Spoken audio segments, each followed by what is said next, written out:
Welcome to today's MESUD Learning Community webinar. Today we'll be hearing from Jesse Higgins on supporting parents with alcohol use disorder. My name is Bethany with CCSME and I'll be supporting today's webinar.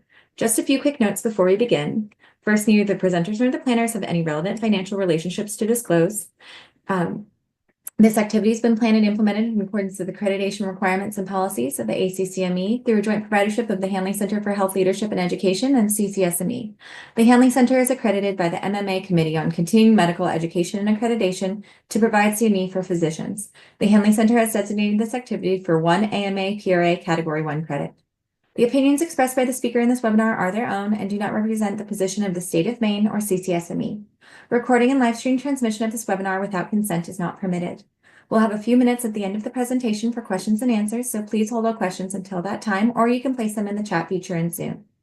Slides from today's webinar will be sent out in the follow-up email, along with the link to the survey. And now I'd like to give a quick introduction to our speaker today. Jesse Higgins is the Director of Integrated Behavioral Health at Northern Light Acadia Hospital. An Acadia provider since 2010, she has practiced consultative psychiatry in a family medicine practice in Eastern Maine Medical Center since 2011. She developed and directs an integrated program that leverages licensed clinical social workers and psychiatric mental health nurse practitioners on site and via telehealth and outpatient medical practices throughout the state of Maine. The mission of this program is to improve access to behavioral health services for outpatient medical practice patients, families, providers, and staff. Jesse is a clinical leader and national speaker on topics that include integrated behavioral health, shared decision-making, and strengthening medical practices as trauma-informed access points for patients presenting with mental illness and substance use disorder. Jesse is proud to co-chair the Bangor Area Clinical Substance Use Work Group, a clinical consortium that takes a collective public health approach in caring for patients and families impacted by substance use disorders, and serve on the board of trustees for Partners in Peace, a domestic violence resource center in Penobscot and Piscataquis counties. And with that, I'll hand it off to Jesse for our presentation. Thank you all for being here today. Hello, everyone. Let me share my screen and make sure I'm on the right one, and then I will get started. Let's see. All right, so yes, my name is Jesse Higgins. I am a psychiatric nurse practitioner, as Bethany said. I currently practice in internal and family medicine practices and lead a program of integrated behavioral health. I also see patients at times as a coverage rotation in the emergency rooms all across the state of Maine. So today we're going to talk about parents and guardians with alcohol use disorder as a specific population, and we'll talk specifically about why we have the and guardians added in, but really these are just whoever it is that is responsible for the raising of children and maybe struggling with alcohol use disorder. That's what we're going to talk about today. And so this training was developed with the Maine Substance Use Disorder Learning Community. And our goals today are to talk about sort of the challenges faced by parents and guardians with alcohol use disorder that may not affect other people who may have the same disorder, right? So things specifically about them that we need to consider and think about as we, strive to provide care, including the barriers listed here of stigma, systemic barriers, certainly social determinants issues, and caregiving. Anyone who has or has had a child knows how difficult childcare can be to come by.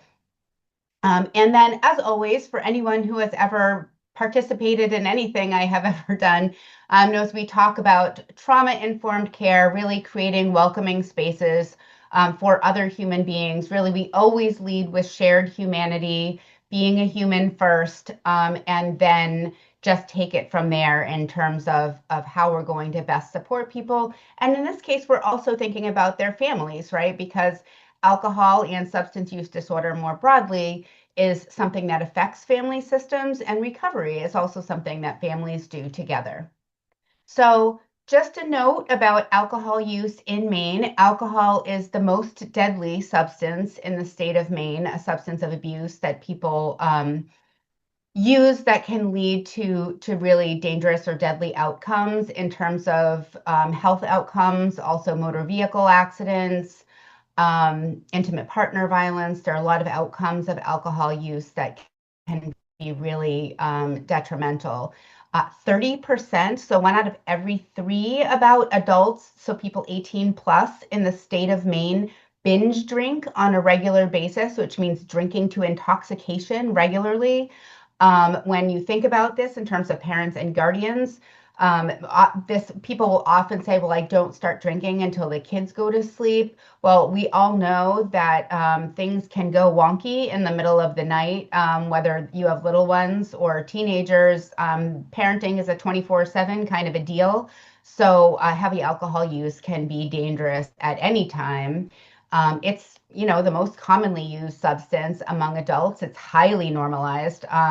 Many of us who care for patients often, when we ask about history, what was the first substance you used? How old were you? It's often in Maine. I hear stories about being 8, 9 years old out at camp having a beer with dad. It's just kind of a normal family thing that kind of gradually increases over time. And the highest rates of alcohol use disorder are among adults between 18 and 44, also known as parents for many people. And it often co-occurs with the use of other substances. In fact, the using alcohol tends to sort of lead to other substance use as well. So, um, parenting with alcohol use disorder, really just in terms of thinking about how parenting can actually be a barrier. Parents with with alcohol use disorder face a lot of pressure. And many of the pressures they're facing are invisible unless you ask questions in a certain way or the right kinds of questions. So they are often very fearful of Child Protective Services. I actually had a parent several years ago say that she had disclosed in her a primary care appointment that she was struggling with alcohol use, and she had an infant and she was having trouble stopping drinking. She had started drinking beer at night, and she was told by the medical assistant she disclosed to, like, you better stop or they're going to have to call Child Protective Services. And I was like, oh boy, like that's kind of the opposite. One of that is something that often happens and is a huge fear. We'll talk a bit about perinatal care, but for pregnant women who are using alcohol. And I really want to say, like, we'll talk about screening too, but if you think you know who is using alcohol, misusing alcohol or using alcohol excessively based on their appearance, based on their socioeconomic status, you don't know, because there's many, many populations all across, the state and the country really that are struggling with alcohol use in all sorts of different ways. I remember being told when I was pregnant by a friend of mine who had grown up in a very wealthy family, you can drink one glass of wine a day. Everyone I know does it, which truly is not safe to do in pregnancy, but it's just normalized in many communities. So that education can be really important.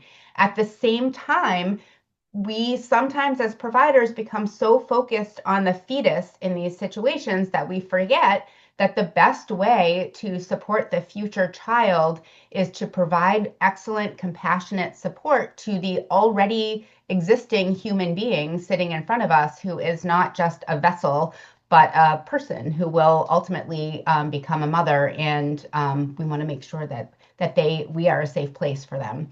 So the fear and the shame that people have coming into recovery is very much a thing.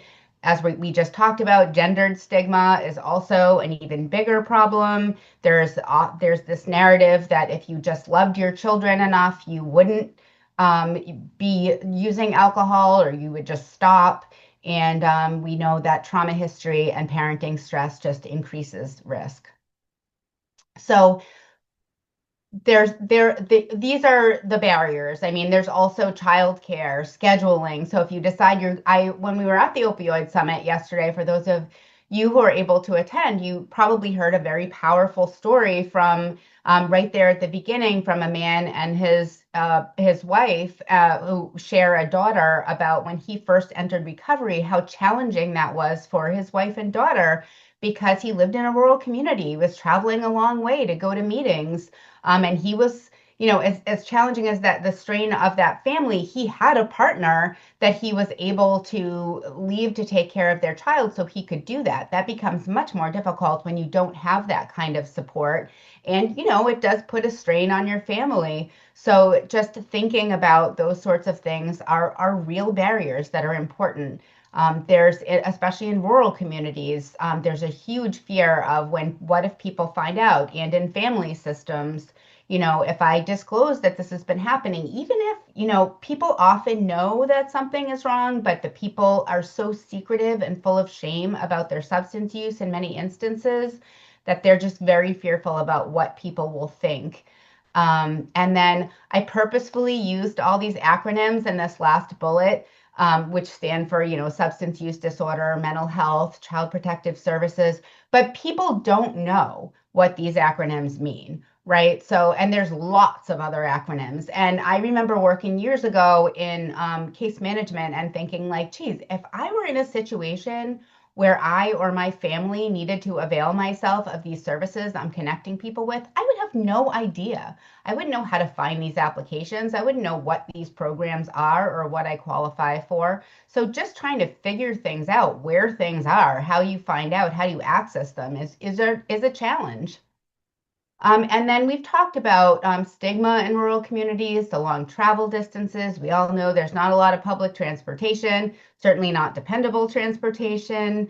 It's expensive to travel from a rural community. People often worry about, being seen in any place that they are seeking care for these use disorders. And then there's not a lot of family-centered programs. And the rates of alcohol use and mortality are much higher in rural areas. So not only is it harder to get these issues addressed, but it's often more prevalent.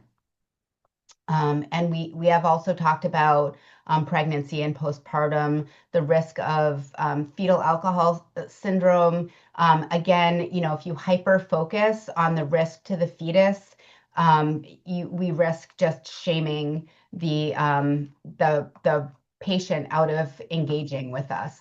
So it's not to say that education is important and we should be providing it, but we also should be providing the support and resources and clearly convey that we are providing them with no judgment. We really want to make sure we're partnering with the people that we're supporting, whether it's our client or our patient or whatever the role is, to make sure that we are a safe place for them to talk about what's actually going on, and offer empathy and support, not threats and consequences. And then the reason that we included guardians here, right, is because there's a lot of kiddos in households that are headed by or only in the care of their grandparents. 13,000 children in the state of Maine live in grandparent-headed households. Some are informally in those households. Their parents can't afford their own space, or parents are away a lot, or often the parent has a substance use disorder and the grandparents just kind of take over being the primary place of care. And about 9,000 of those children live in that, those are their guardians, their grandparents. Their parents are not there for a variety of reasons. Maine does have a wonderful kinship program that provides a lot of support for families that are headed by grandparents or other family members. But it is certainly a challenge. And parental alcohol use disorder is a driving factor that often leads to child removal from those households and placement with relatives. So there's also high rates of alcohol use disorder escalating among older adults who are often not screened or not considered to be at risk for alcohol use disorder. And those same stressors caregiving stressors that contribute to parental alcohol overuse can also contribute to overuse for these folks. Their metabolism, their physical symptoms, their physical system processes alcohol more slowly, so they tend to be more intoxicated. They're also often on multiple medications, have limited financial resources, there's often a grief process, right, that goes along with thinking this is a time in your life where you have spent your whole life taking care of people and raising a family and working, and maybe you've saved some money and now you are raising a generation of children you are not expecting to raise. So that is also, much as people may love their grandchildren to pieces, this is not the role that they were expecting to have, and there is a grieving process that goes along with that, and their financial resources only go so far. I also want to just call attention to, Maine has an ever increasing role in supporting new American families, immigrants, refugees, people who are new to the country, may not speak English. And many rural communities support these folks in medical settings using iPads and translator services that may not be particularly helpful with cultural translation, which is very important when we're talking about substance use and mental illness, because being culturally informed is incredibly important. There's a website called Ethnomed that has all sorts of information about different populations, for example, the Somali refugee population, and just about cultural things to keep in mind. If you can get a medical translator also, it's incredibly helpful because there's a lot of terminology that just your average translator isn't able to help with. We never want to ask or have family members interpreting for someone, like their children. Often you'll have like an adult child or a teenager coming in to translate in a medical appointment for their grandparent or parent.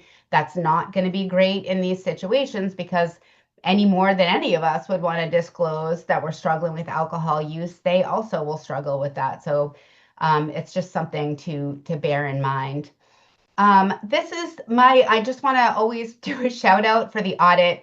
The audit is a very short 10-question screening tool.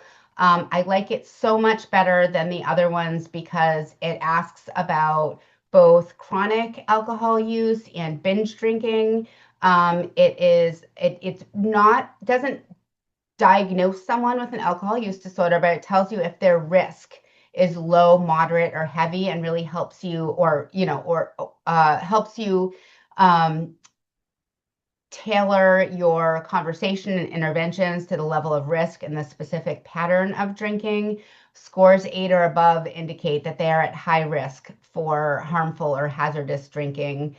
Really, it can be used in all settings. It's translated into a bazillion different languages. That's probably more languages than there are actually translated into, but and also not a real number, but it is translated into a lot of languages, and it has been shown to be cross-culturally valid.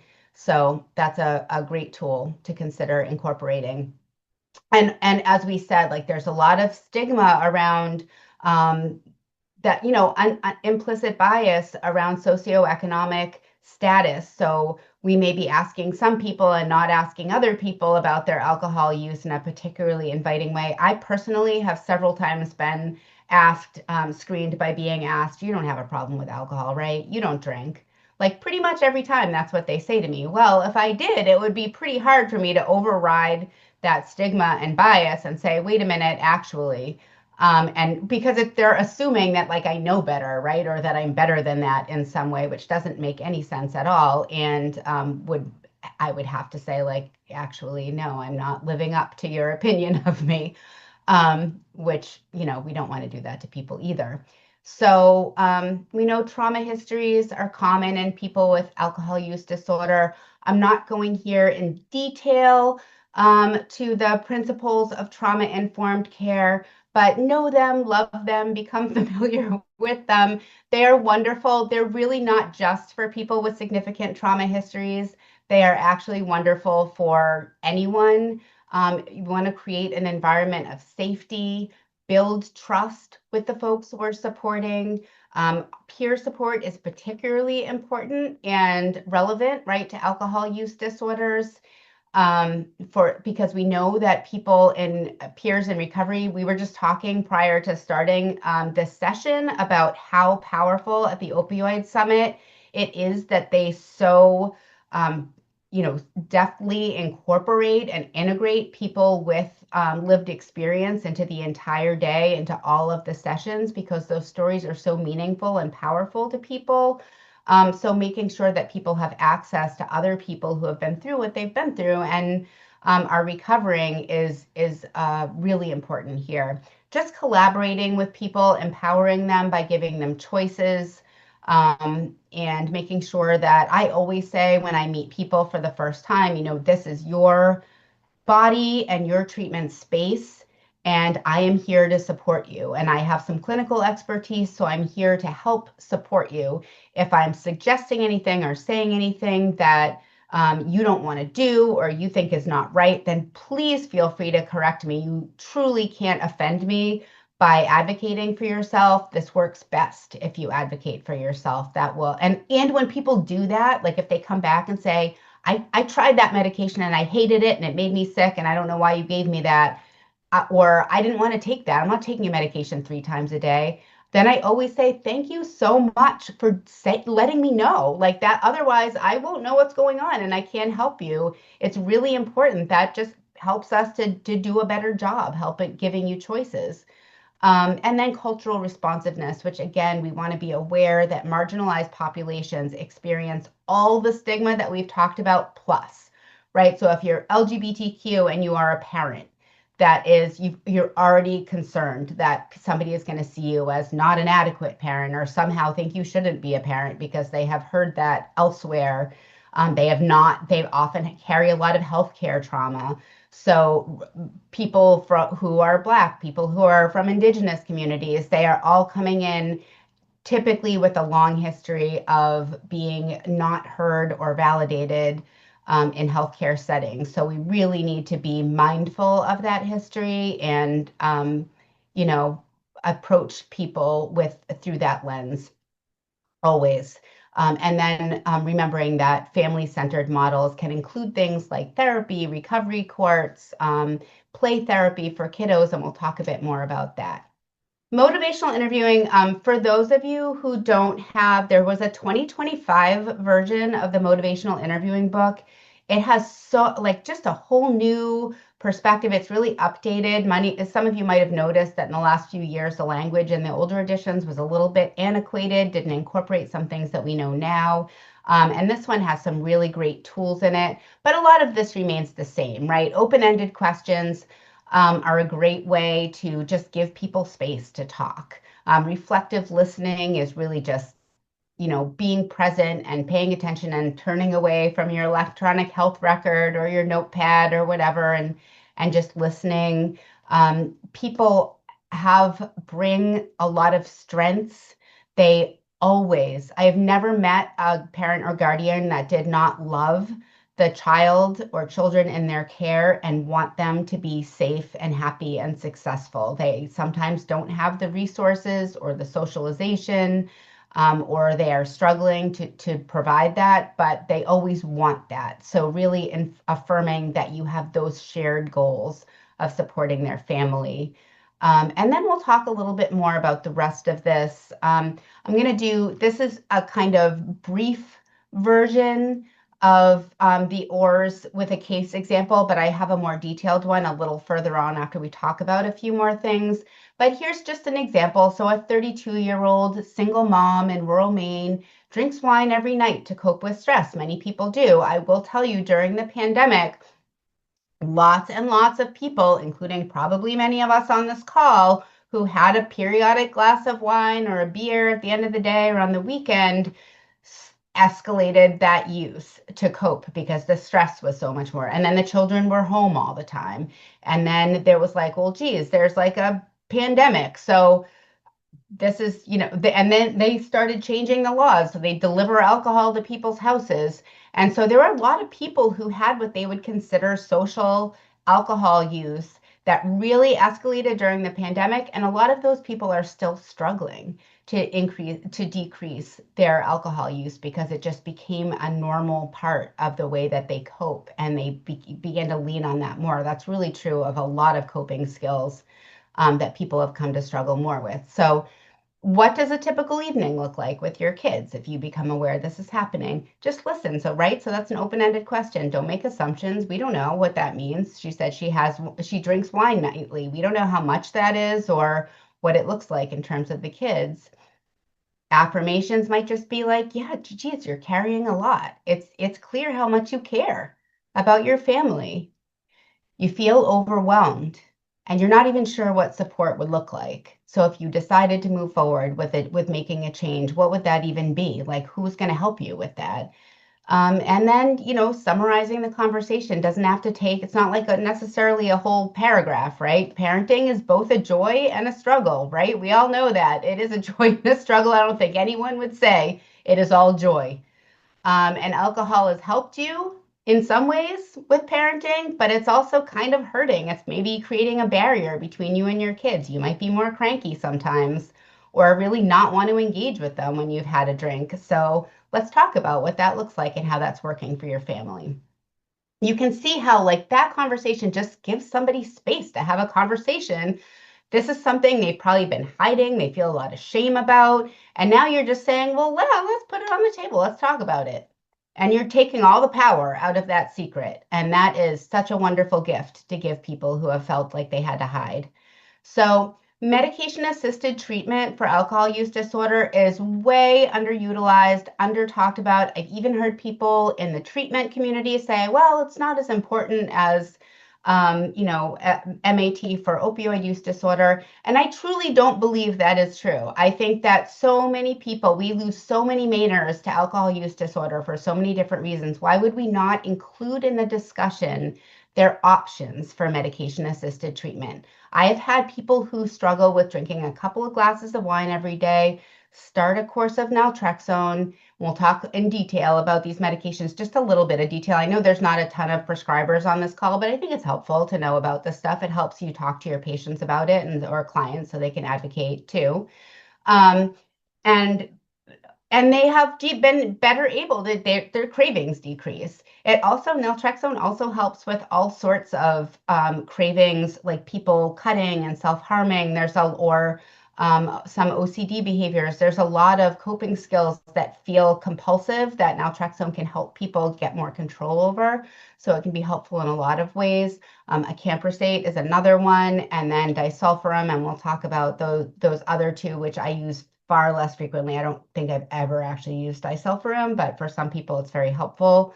And they are most effective when combined with other kinds of support, not just medication, because people still need support because there's still whatever problem led them to be struggling with alcohol overuse is going to come right to the surface when they stop using it, right? So where it doesn't, stopping alcohol use doesn't magically fix the feelings and the stress and the struggle. So we need to be talking with people about, and that's why things like cognitive behavioral therapy and different kinds of supportive therapy are so important, so that they or recovery groups in the community, so they can help people replace the alcohol use with other coping skills and things that will help them.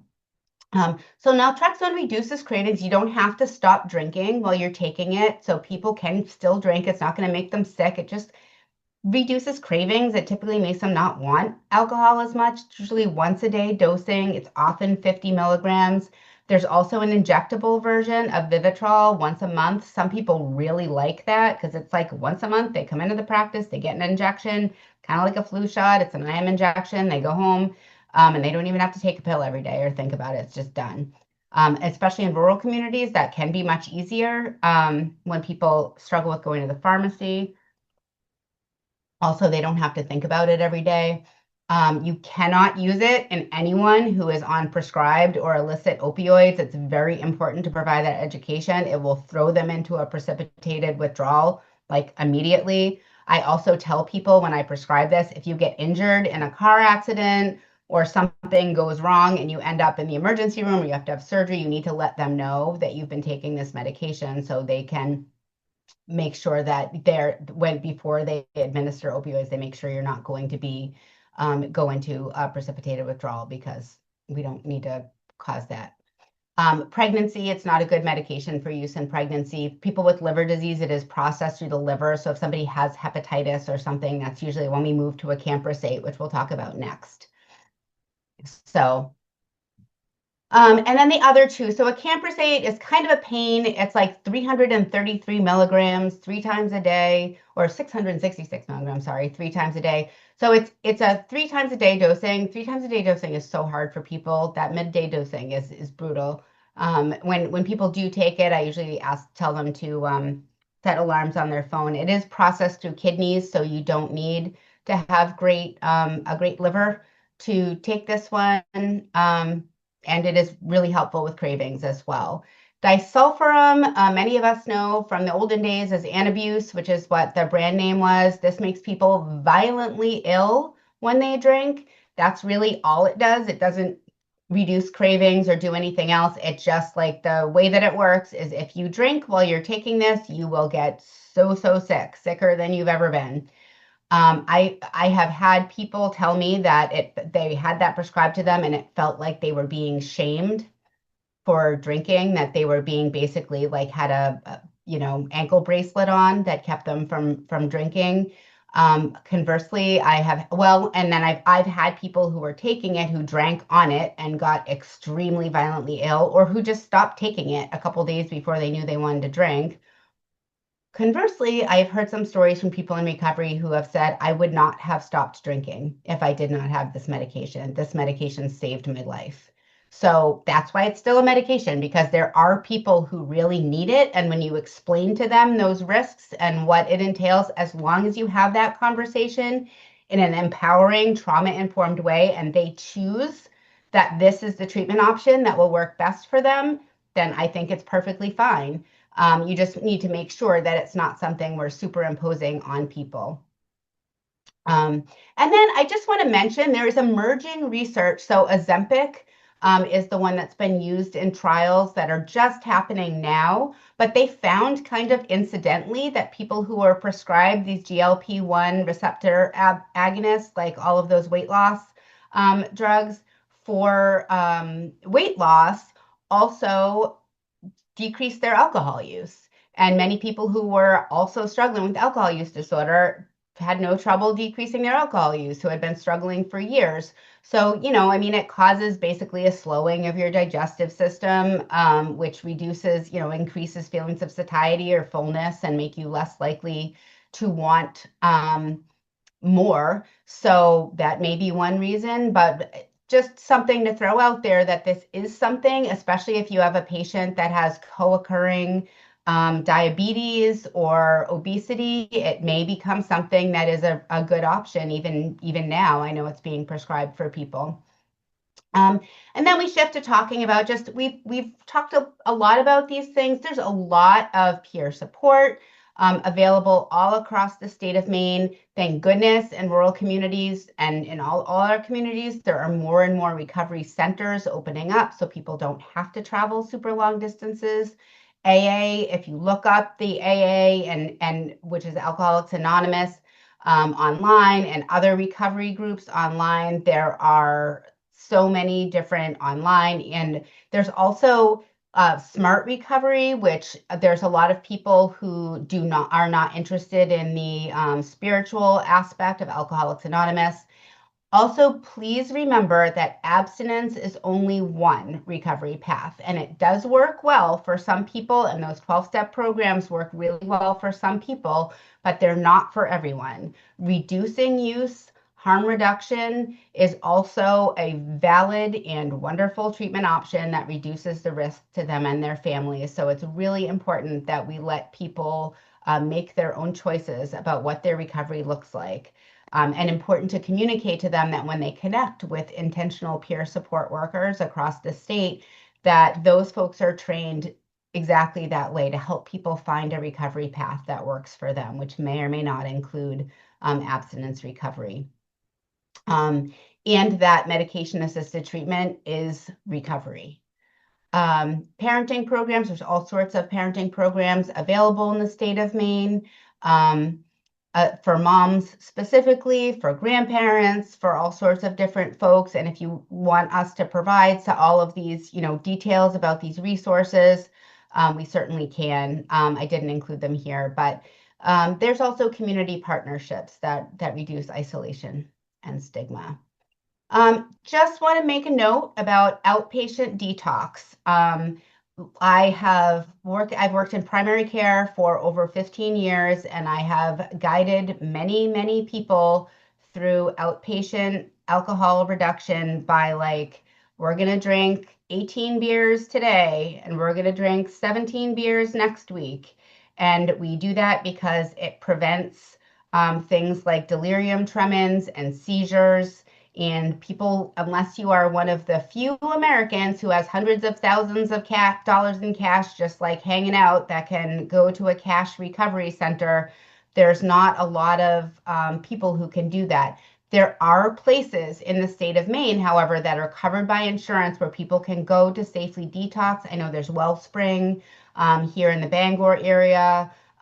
There is one in Portland. So there's a few places, I don't know all of them across the state of Maine off the top of my head, but that people can go for inpatient alcohol recovery. But a lot of people choose not to do that if they're parents, right? Because they'd have to go in a place for days, and a lot of people can't afford to do that. So the use of the medications that we talked about can be really helpful. It's just important that to let people know, even when they're ready to stop, you do not want to stop heavy alcohol use suddenly, because that can be very dangerous, deadly. So we definitely want to make sure that they have medical supervision, whatever it is that they're doing, because we need to monitor their vital signs really like daily while they're reducing alcohol use. Benzodiazepines are often used if that's an appropriate treatment option for people. And then, yeah, medical monitoring is really important if they're at high risk, if they have any history of seizures or delirium tremens, which is really like hallucinating, then it needs to be inpatient. It's a medical detox. It needs to be in a hospital or in a treatment center. And then harm reduction is just, while they're going through their gradual, reduction of use, if that's what they're choosing to do, being well hydrated. We often talk to people about, like, for every beer you have, drink a glass of water or juice or something else that you would, can drink every other drink, and they find that they kind of get full and reduce their drinking that way. So there's a lot of kind of creative things you can do. Nutrition is very important. People often need like B vitamin supplements, and managed withdrawal. And then just remembering it's the whole family, right? As we said. So while they're going through all of this as an individual, there's also their partner if they have one. There's also their children, or the children they have guardianship of, their well-being. Even if they don't know that, I will tell you that kids often know more than their parents think they know. I remember seeing several years ago an interview with Demi Moore's children, and she had an alcohol and pill addiction years ago, and when her kids were little, and one of her now adult daughters was saying, she would, when I knew she was not a particularly snuggly person. She was kind of cold, right? So she wouldn't snuggle us a lot when we were kids, and we really craved that. She wasn't very maternal with us. And I knew when she would like grab me and snuggle me and kiss me and be very affectionate that she was using. I knew she was taking pills and drinking, because that was the only time it would happen. It always like chokes me up a little bit, because it was such an affecting story to me. And she said, I felt awful because I wanted it so much that I would, go and like let her hold me, even though I knew that it wasn't really her. It was because she was drunk and she was using substances. And, Demi Moore was there as well when they were being interviewed, and she was very kind of tearful and said she hadn't known that. So I tell that story just to say, like, kids know. Parents think they're being very secretive and the kids don't know, but they know. So we need to get them support too, even the little ones, whatever that looks like. We need to ideally let their pediatrician know, help them connect with resources in the community Al-Anon, things like that are really helpful for adult partners or for grandparents who may have kiddos, have adult kids, um, or be caring for younger people with alcohol use. So here's a case study. So we'll do this one and then we'll take questions. So Mr. R will say, and this is not no relationship to any real person, but he except that this is very much like people that we see, right? He is 67 years old. He has guardianship of his 9-year-old grandson, following the child's removal from his daughter's care due to substance use. So he has custody of his grandson. At his routine visit, he completes the audit. He scores a 16. So remember that an 8 plus is high risk of high risk alcohol use. So he is at high risk, very high risk. He's drinking daily to relax. He says it doesn't interfere with his caregiving. He has missed 2 school meetings due to drinking and not wanting to drive. And he is frustrated and sad about his daughter's substance use, which was, opioids, which he feels very, frustrated and angry about, but he minimizes his own use as just normal coping. So going back to the OARS. So OARS is in the new motivational interviewing book that I feel like I should be paid for advertising because it's so great.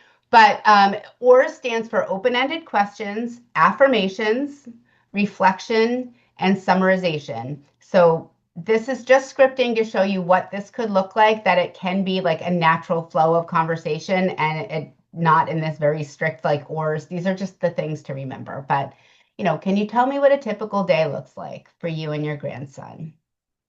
It's clear you've stepped up for your grandson in a big way. That takes a lot of strength and a lot of love. And you're doing everything you can to protect him. At the same time, part of you wonders whether drinking is helping or getting in the way. You've missed a couple school meetings that they really needed you to be there. So far, I'm hearing from you that you care deeply about your grandson's future. You've worked hard to be there for him, and you're also feeling overwhelmed. Sounds like drinking helps him in the short term, but might be creating some barriers to you providing the kind of care for him that you want to provide. Did I get that right? And just think about hearing that, right? Like this is not a guy who has put it together in that kind of a way. So when we're going through this process, we're eliciting change. So where does your alcohol use fit in to the life you want for yourself and your grandson? So you're saying, you want more than anything for him to be okay. Well, where does the alcohol use fit in? Is it okay if I share some options that might have helped other people in similar situations? Struggling with alcohol use in the kind of high stress situation that you're in is not uncommon. Here's something, is it okay if I share some things that have helped other people? And if he says, yeah, okay, I guess it's okay to share things, then you can offer a brief intervention, talking about different options or a referral for further assessment or for some sort of other support. You want to be thinking about, is this a person who might need a medical withdrawal process with a medical provider involved? If you are a prescriber, you can discuss medications, or if you're not, you can just let them know that it might help to talk to a medical. This isn't a primary care visit, so they would talk about medications. But if you're not, you can let them know that there are medications that can help reduce cravings. And then you might want to offer some support in terms of what kind of parenting or grandparenting, the kinship support, and peer recovery groups. So this is the last slide, but these are just to sum it up. To get to change talk, we want to be thinking about using screening tools, universal screening, motivational interviewing, and those OARS tools to explore their values, their readiness. Think about what you're offering them in terms of what they want to do and tailor your choice and your referrals to what they need, what their pattern of use is, and what they're willing to do. Team approach, right? All hands on deck. So we want to make sure that we are supporting the whole family. We're coordinating care with other people involved in their care, and proactively addressing all the social determinants we talked about. And then just creating a warm and welcoming space. If you do nothing else but just make it okay, even if they're like, I don't want to talk about this anymore. I don't want to talk about my alcohol use. That's not why I'm here. Then you can say, oh, that's fine. But I just wanted to let you know that there are some treatment options that I'm happy to help you. This is not uncommon. If you want to talk about it, then let me know, and I'm happy to help you. Just be a space that people can come to safely. Do not add to their shame. That makes recovery possible. And there are some references, and that is the presentation. So I will be happy to answer any questions anyone has. Thank you so much, Jessie. I want to begin by directing, I placed the link to Ethnomed in the chat. And I also linked your video that you went over audit. So Oh, great. if people want to check out those. And I also linked the MEICD Learning Community has a online course on ambulatory withdrawal management, and that goes through the, when it's appropriate, when it's not. Awesome. But it looks like Cindy has a question, or Sydney, sorry. When do you make the judgment call to intervene when a client is deciding to detox on their own and refuses to seek medical attention despite doing your best to encourage them? Well, so here's where, when we think about parenting, we think about this a little differently, right? Because people can choose to not accept what we're offering them. If somebody says, who has been heavily drinking, like a bottle of wine a night or a case of beer a night, and they're saying, like, I'm gonna go home and I'm just gonna stop drinking, I'm not drinking anymore, and no, I don't want any help, then you really have to educate them about, like, first of all, I think if people really have handout available to explain to them the risks of doing that, because truly they are at risk of seizures, of death, of hallucinating. This is somebody who has children in their household. And often, if people aren't able to make the choice for themselves, they are able to make it for their children. Ultimately, as long as you don't have a feeling that their children are in imminent danger as a result of what they're saying, adults can make bad decisions for themselves. And all we can do is, that's why it's so important to approach people in a supportive, trauma-informed way so that they know that they need help. If I've had people do that, and typically what I do is provide all the education about what can go wrong and provide education about early signs of withdrawal, and so that they know that when to contact, the other thing is, if I'm a prescriber and I'm seeing them, or they're in an outpatient medical practice, we can prescribe, if they're not using, number one, I mean, if it's a safe person to do that with, I can actually prescribe a taper of benzodiazepines that will prevent all of those things from happening, and people can safely detox at home. But it sounds like what you're asking is, if you are not a medical provider and they're refusing to see a medical provider, and if that's the case, then you can give them the resources, the contact information, but unless you have a sense that their children in their care are in imminent danger as a result, there's not much you can do.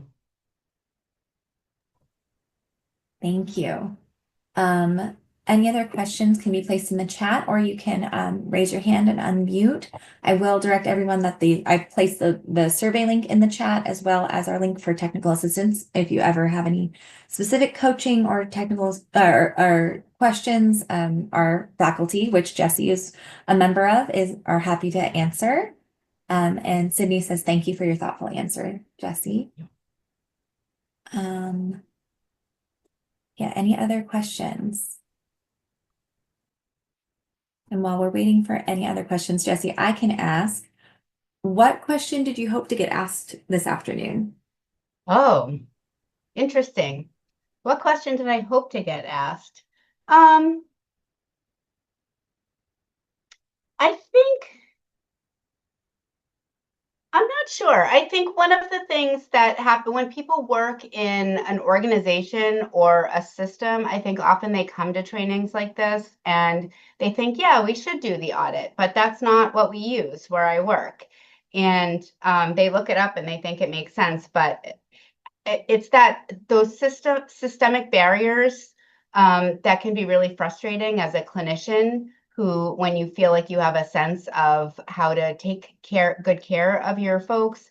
And so I would say, I think one question is like, how do I advocate for making a change in our routine practice if I work for an organization that doesn't want to do that because it feels cumbersome?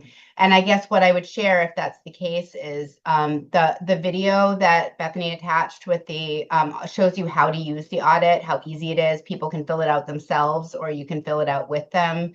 It's 10 questions. It's in public domain, so it's at no cost to organizations to be able to use the audit.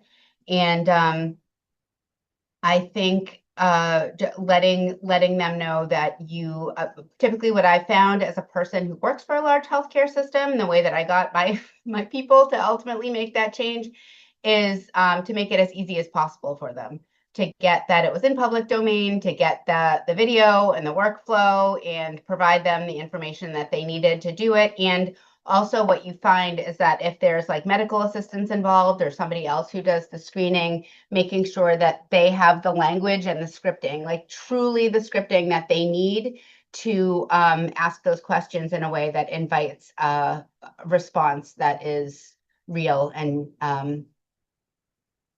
that they're able to say, the language that I give everyone is something like, thank you so much for letting me know.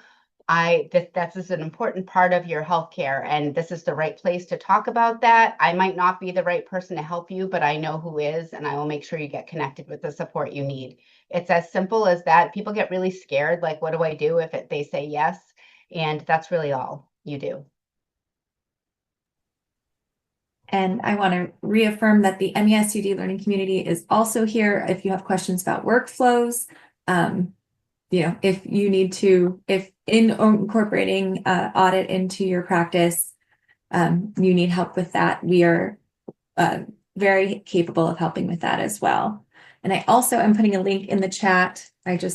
We have on coming up on July 18th, a presentation on how to support adolescents who are affected others. So I think that's the other side of the coin in this discussion. So if you would like to sign up for that presentation, that will be coming. This is more focused on if they're affected others of someone with opioid use, but I feel like will be a lot of crossover. But any other questions today? And I will share, so the survey links, all the links for today will be sent in the follow-up email. If you do end up thinking of a question later, please send it to me and I'm happy to pass it on to Jessie. But if there are any other questions, please share them now. And if we are, if we don't have any more questions, I can give you guys 6 minutes back in your hour. Thank you so much for joining us today.